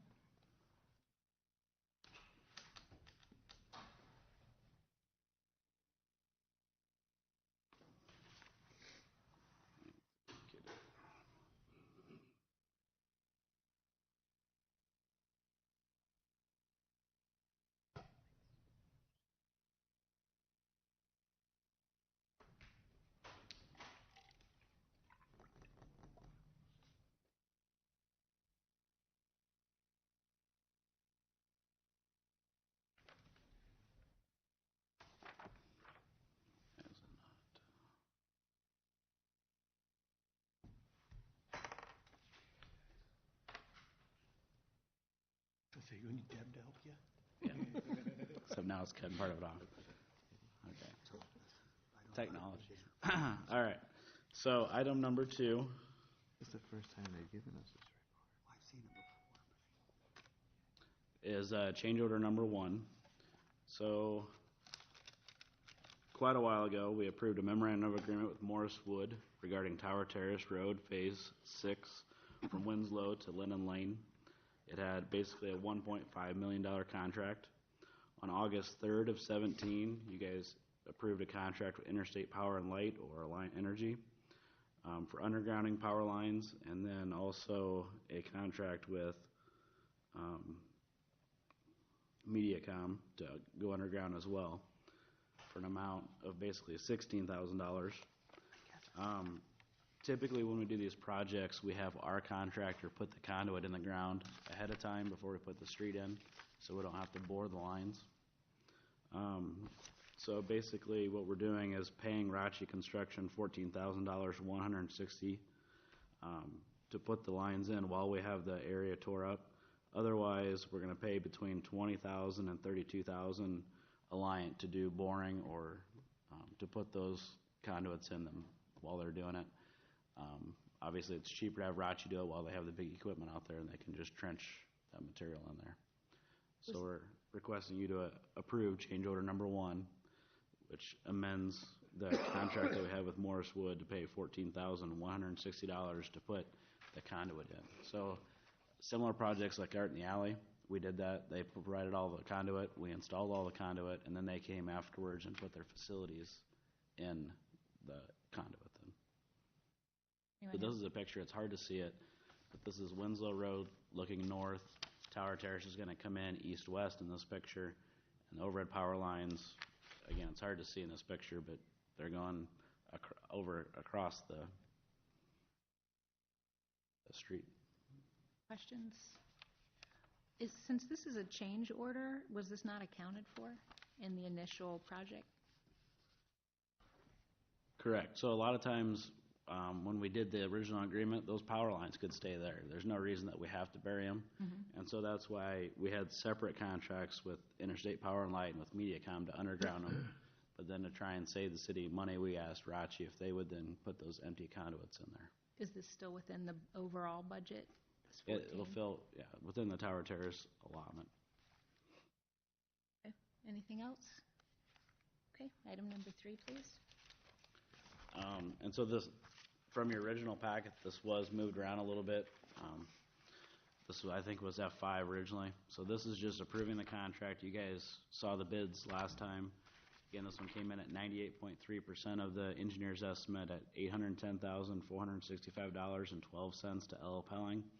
They have a late start date of 7/16/18 with 45 working days and $300 per day in liquidated damages.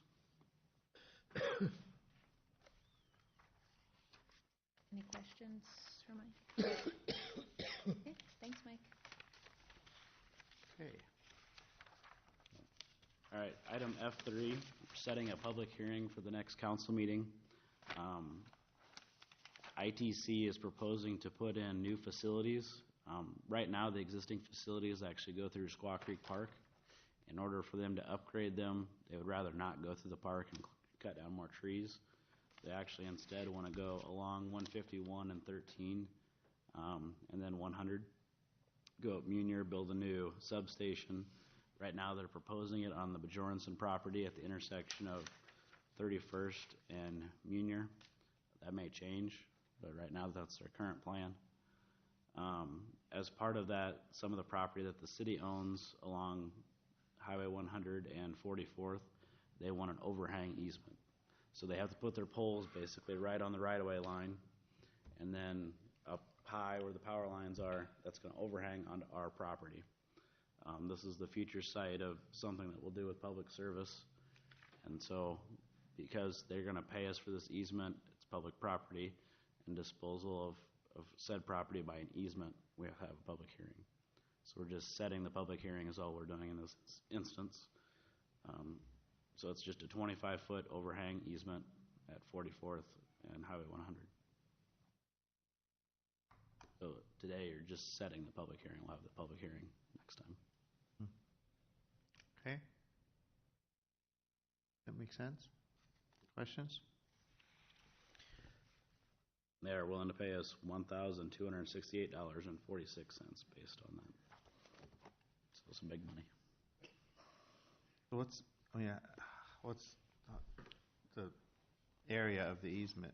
I mean, I know you said how high it is and the location, but is it 100 feet? So in your 50 memo, they're requesting 0.29 acres. They're assuming the value of the property is $8,748 per acre. Is the value that they're using to come up with that number? Okay. The assessed value is less than than a third that. of an acre. And that's typically how we even pay easements. If it's a permanent easement, we pay 50% of the value. Because we're still retaining that property. It's just, obviously, there's going to be height restrictions on whatever gets built there. Okay. All right. Mayor, can I make a comment on this? I just want the council to be aware that there's a larger project associated with this that will include, as Mike indicated, a substation with ITC. Yeah. It's nothing they're trying to cite it. One of the issues that we'll be bringing forward is probably just a preliminary conversation on the location of that, because it does include a large transformer station. And when I say large, I mean a substantial one. I think they were saying was it 5 acres? 5 acres. So, and that was tight. And that was tight. So this, if you think about it from the perspective of Tower Terrace Road meets North Council Street. It's in Hiawatha area. Apple Creek Kennels out in that area. If you take your kids to FC United, the ITC has one there, and I think it'll be larger than that. So there's a substantial substation coming in association with these line upgrades. So one of the concerns we will have is, what we have as staff is provisions for screening and buffering and locations and such. So we've generally indicated where we think it could go, but 5 acres is enormous. Wherever it goes, it's going to be big. So just letting the council know that there's a larger project associated with this extension. They've not secured a site. The sites they're looking for are outside of the city limits at this point. But we're going to take a look at our zoning code too and ensure that we have the appropriate measures in place so that there's screening and buffering included in this project. So you'll be hearing more from the planning staff on that as it relates to that kind of a facility. So just want to make you aware of that. Okay.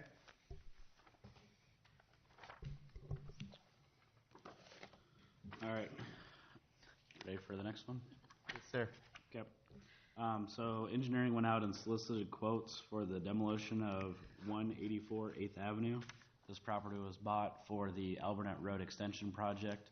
It's on the west side of 8th Avenue, just north of 2nd. We received 3 quotes. The low one was from Zenzer Company, and we're recommending to award to them for $17,250. Okay. Questions?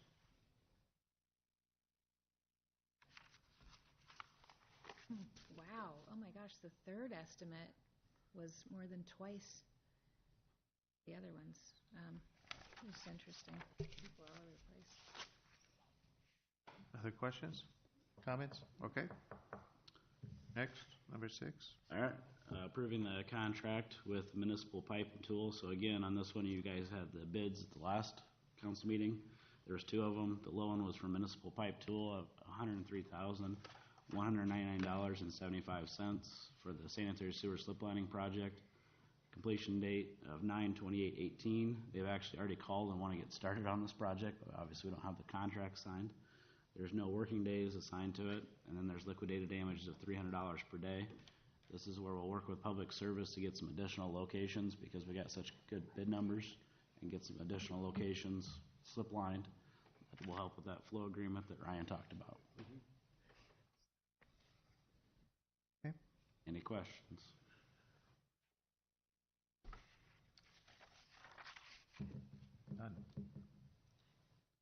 number 7. All right, F7 is approving the contract with Pierce Tobin regarding the 2018 Wetland Basin and Grant Wood Trail 31st to 35th project for $312,747. Again, you guys got the full bid package in your last council packet. There's a completion date of 6/30/19 with no working days, liquidated damages of $300 per day, and the wetland planting has to be done in either the spring of 2018 or the spring of 2019. That's why we have such a late completion date on it, just because it's highly unlikely they will get to the seeding this spring, judging today as the last day spring. But the work will be done this year. The grading, I mean, they could wait on it, but again, they have to have the seeding done in the spring of 2019, so they really need to get the grading done this year so that it's ready for the planting in the spring. Okay. Okay, I think that one we've discussed at the last meeting, so. Yep. Any other questions on this? Okay. Next is the project calendar, the final one for the 2018 sidewalk assessment project. It has a budget of $97,500. Our current estimate is $97,015. The location is 29th Street, east side from 12th to 18th. The letting will be 4/24/18 with a late start date of 8/6/18 with 30 working days and $300 per day in liquidated damages. Once you approve this, then we actually would release the plans, and then they would go out to bid.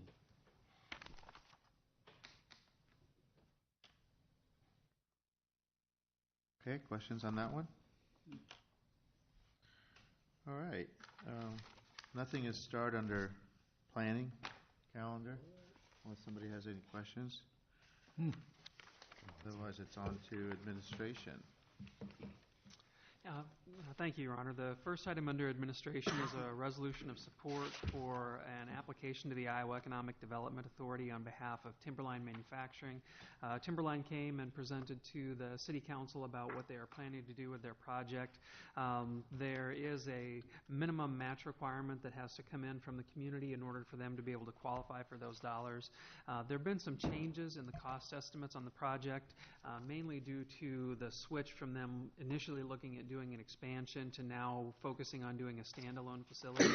So we have not had time yet to do the full financial analysis for what the total award to the company should be. So the resolution will be phrased to show that we will meet at a minimum our commitment that we need in order to qualify the company for the assistance from IEDA. If council approves that resolution on Thursday evening, then the IEDA board would be poised to act on the project on Friday morning. Okay. Any questions on that one? Nope. Only other thing I would mention, the company has got, I believe, 56 qualifying positions for the wages for that. So they got about 175 employees now, and this specific project will allow them, of course, to add 56 more, but ultimately they would like to be up to about 400 in that facility. Sounds great. Okay, no questions. Number 4. Okay. Number 4 is just firming up a date on when we can get the new council photograph taken. Do we need to all agree on a date, or are you suggesting a date, or? I need to know which date will work for all of the council. Oh, I see. April 19th or May 3rd, I'm sorry. May 3rd Should will be my not agenda. work for me. Will not. Will not. I'm getting rewired. I'm having some surgery the 18th, so I'm not here the 19th. Oh, my goodness. Well, that takes care of that. We just Photoshop you in. Any day? We'll Photoshop them in. That's fine. Well, Do we have to do it on What's the council? maybe give us a couple other dates by Thursday. Well, what's the next May date? How long are you out for, Paul? You're missing the 3rd. We do it What before about the 15th or 17th one? Yeah. Oh, you're going. Well, let's see. I'm going to Portland in June. 17th? Yeah, the next series in May would be the 15th on Tuesday and the 17th for Thursday. Yeah, Kim, 17th. So,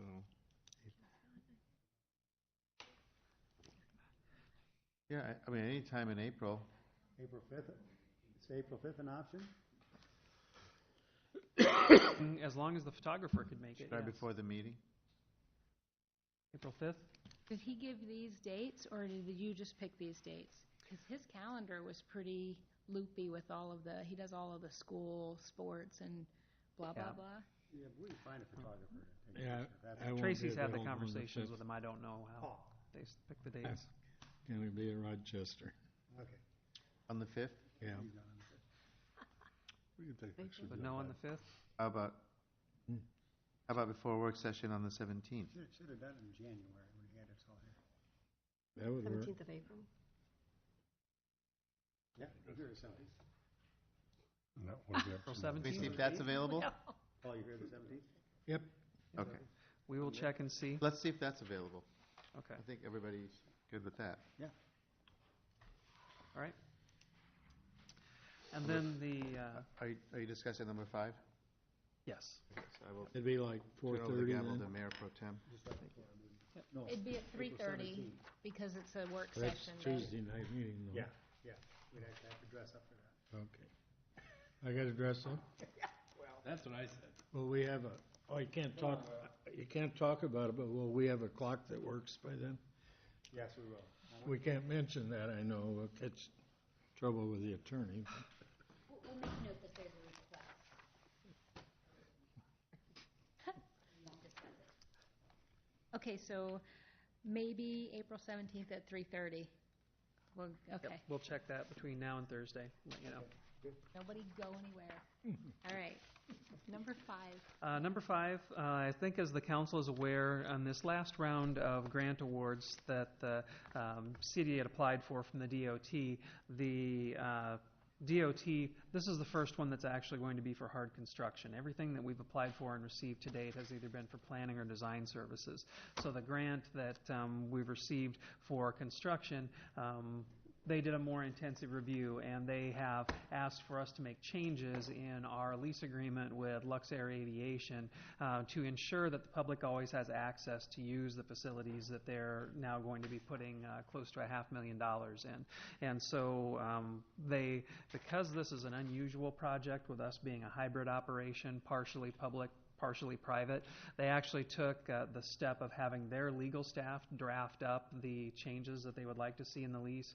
We received those. We had our legal staff review them. We provided them to Luxair for review. And then I provided a copy of our legal staff's lease amendment for you today to review.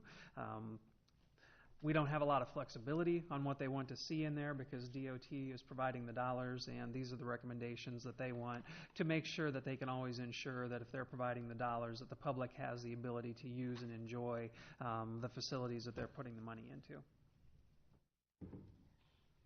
Does it change the budget for it, for the construction? No, this is strictly related to operational issues. For example, the FBO building, when we purchased our piece of the airport, there was an FBO building on that site. We stopped using it because of code compliance issues and because of ADA issues, and Luxair had built a new one. Well, the lease agreement was done before they built that new FBO, so there wasn't anything in the lease agreement to reflect that the public has the right to use that FBO that's privately owned. So DOT wanted to ensure that those types of things, the facilities that are not publicly owned that you need in order to be able to use the airport are always publicly available. Do you concur with this, with the change in the wording? I mean, you've read it, so are you in concurrence with the changes? Asking me or Kara? Either, both? Well, this we haven't had a chance to read it, so. Yeah. This is one of those cases where when the DOT staff attorneys come to you and say, this is what needs to be in your lease agreement, it leaves you precious little flexibility. Don Hoskins always used to call them golden rule letters from the state. It's much like an IEDA contract. You have very little flexibility in what you do if you want the dollars. Take it or leave it, huh? Pretty much. Just mention that. Fuel tax on it all. For what, Paul? Fuel tax No, it does not. was not. Is that separate deal or? Or do you mean if it's the DOT grant? The Yeah. DOT grant is Yeah. funded from fuel tax that the state receives. It's a state aviation fuel tax goes into a fund that DOT gets. And we receive that? We will get, the grant is funded from that. The state gets between $3 and $4 million a year, and then they do a competitive application cycle every year. Part of it they set aside for planning type activities, engineering activities, and then part of it is set aside for construction activities. This is the first one that we've actually received for construction activities. What is the anticipated funding time for that, and when the work might be done? The airport committee reviewed the scope of work that was provided by Anderson Bogert at their meeting last week. Anderson Bogert was not able to be in attendance, and so they couldn't answer some of their questions. So we have one more meeting to refine that scope of work. It will come back to the city council then for approval with a design contract. They'll do the design, do construction. We're anticipating construction yet this year.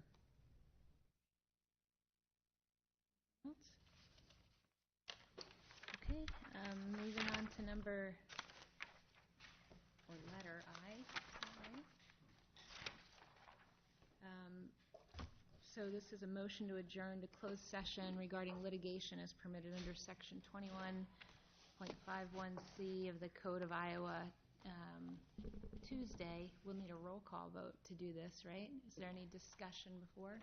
We'll need a motion and second first. Okay. Second. I can't make the motion, so. I'll make the motion. I'll make the motion to adjourn to closed session regarding litigation as prepared under sections 21.51C of the Code of Iowa. Second. Okay, great. Motion by Randy, second by Paul to move into closed session. Roll call vote, please. You'll need legal opinion first. Yep. Yep. I have reviewed the subject, that is the proposed subject matter for the closed session, and I find it to be appropriate under Iowa Code Section 21.51C. Thank you. Okay, roll call, please. Mr. Draper? Yes. Ms. Etzel? Yes. Mr. Jensen? Yes. Ms. Gedalia? Yes. Mr. Brandt? Yes. Mr. Sternad? Yes. Thank you. Okay, motion passes. We're adjourning the work session for today. Thanks, everybody.